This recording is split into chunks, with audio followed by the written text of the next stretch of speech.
How's it going, everyone? It's Paul back here with another video. I know 2 in 1 week, that's a little crazy, but it is the second to last day of the month, so it's time to get a project update out to you guys. I know I said in the layout update that I really wasn't going to have much to talk about, but I actually have a surprisingly large amount to talk about this month, so I'm pretty excited to get into that. And how we'll start is talking a little bit about my future plans now, since I've officially landed my first big kid job. I'll be working as a teller at a local bank starting this upcoming Monday. So I'm super excited to be able to finally have a job that's hopefully going to be able to support me a little bit more than working part-time at a sporting goods store will. So just wanted to tell you guys that first off, and now we'll get into the fun stuff of the model railroad itself. So first thing we'll talk about is our finished projects, and I do have a few of those to talk about. The first of which is my NS bulkhead here that I did a little bit of work on.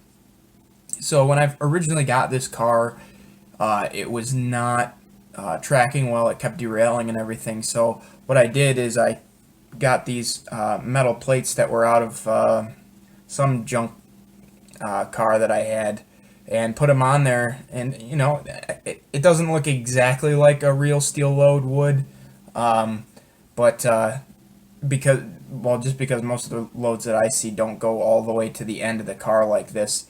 But I mean, it looks close enough to me to reel. And had I been thinking about it when I put these things on there, I would have stacked them vertically so that it looked like a prototypical load. But I think it looks all right. Those have been on there for quite a while, but the more recent addition, and it's going to be tough to see because this light just washes everything out. But I used some thread, some brown colored thread, and put some tie downs, or what looks like tie downs, on the car. I did also do reflective stripes on this during my process of putting a whole bunch of reflective stripes on all my cars, which is technically still the only work in progress for the video to talk about. So I'll just say that now. I do have a couple other finished projects though that I want to show you. The second of which is actually the D&H car. I finally got this done. I know I've talked about this in I don't even know how many project updates now. It's been quite a few that I've talked about this car, but as of the last project update, the last thing that was left was weathering the wheels, which is now done. I think it turned out really well. I was a little hesitant to do the wheels just because I do have a weathering jig that I use for weathering my wheels, but it's for 32-inch wheel sets, and this car actually has 36-inch wheels on it, unfortunately. So that meant I wasn't able to use that, and when I sprayed on the paint that I use, I had to then go back with a Q-tip with isopropyl alcohol and get it all cleaned up on everything that I didn't want to show like that. But one of the things I did do when I took off the paint was it's gonna be tough to see that. I scraped it off the outside kind of rim of the wheel to make it look like the car's been humped recently, and those when it goes through a hump yard, from what I understand, it kind of scrapes off the rust that's on the outside of the wheels as it goes through the braking system to make sure it doesn't go too fast. So that's the second of three finished projects. The other one, I'm kind of excited about the way this car turned out, is this CSX box car. So this CSX box car, this was the very first time I've ever tried to use an acrylic wash. And I used a very light gray one to fade it down. I was a little nervous at first because the car just looked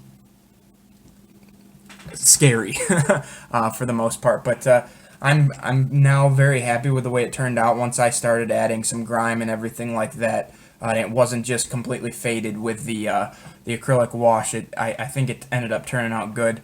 And unfortunately, the lighting down here, I'm gonna have to figure out something. But it kind of just washes out everything down here, unfortunately.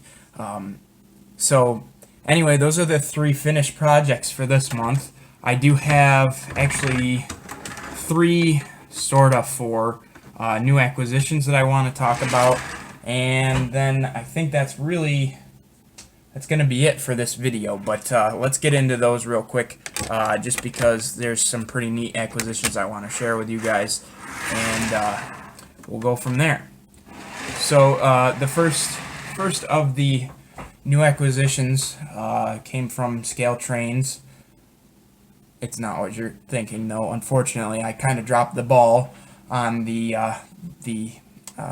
Admiral Cab SD40-2s. I do have one coming. I did pre-order it. However, it just shipped today. So you'll see that in next month's project update, not this month. I dropped the ball. When they sent out the payment requests, I didn't see it for a good 3 days. So I wasn't able to order it on time. I didn't end up ordering mine until Monday, and like I said, it just shipped today. But I did have the money set aside for that, so I was really excited when they finally arrived and everything, and I'm still super excited to get mine. Hopefully either Saturday or Monday. It should be here, so super excited for that. But anyway, so the one thing I did get from Scale Trains this month, I don't know if any of you guys noticed, but they had a screaming deal on their rivet counter crude oil tanks.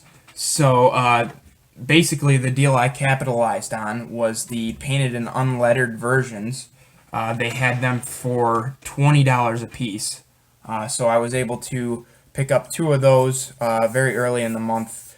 Had some graduation money that instead of being an adult with, I decided to actually kind of congratulate myself on graduating from college, and I picked up a couple of these.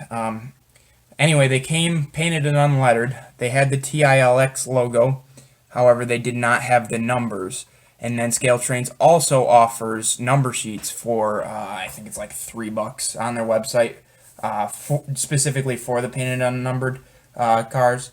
So I ended up picking up 2 cars and the sheet. An incredible deal, being that I got these 2 cars for basically what the price of one of them is brand new. So I'm really excited that I have those on the layout now. This is the first one. I'll show you the number here. They come with 12 decals on a sheet, so that one's 350368. And then I also got, on the second one, the number I chose to do was 350335.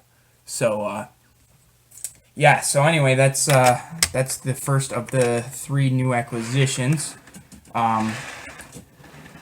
The next one, I just got the other day. My fiance and I, and we had a great time when we did it. She loves it when I talk about her in my videos. I'm being sarcastic. But we went up to Canada last Friday. We went up to Toronto to check out this really cool food festival. It was really great. I also stopped at Bayview Junction, and that'll be the intro clip for this video, I believe. Will be from Bayview Junction. Caught a couple of really cool CN via trains up there. That was really cool. But I also picked up a Norfolk Southern Gunderson from Athearn Ready to Roll. This is the unlogoed version, I guess you could call it, from NS. First Gunderson I've ever owned. I love the amount of detail on it.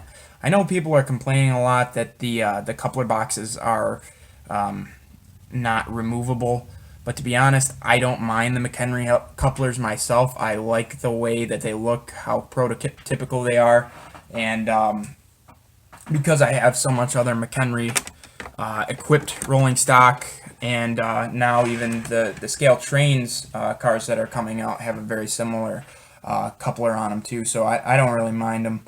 But overall, really nice box car, without a doubt. So that's the second of three new acquisitions. The third of which is probably the one I'm most excited for. As I told you last month, two of my locomotives got sent to a friend in Virginia. We actually, I'm a little upset because the second of those, the 80 Mac, is now being sent back to me because the Postal Service messed up.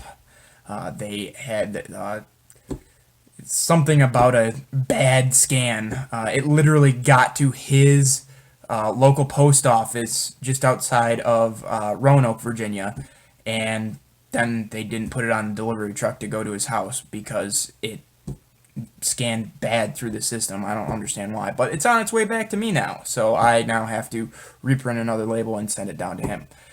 Anyway, those two locomotives went down to him in exchange for partial cash and this locomotive I'm going to show you right now.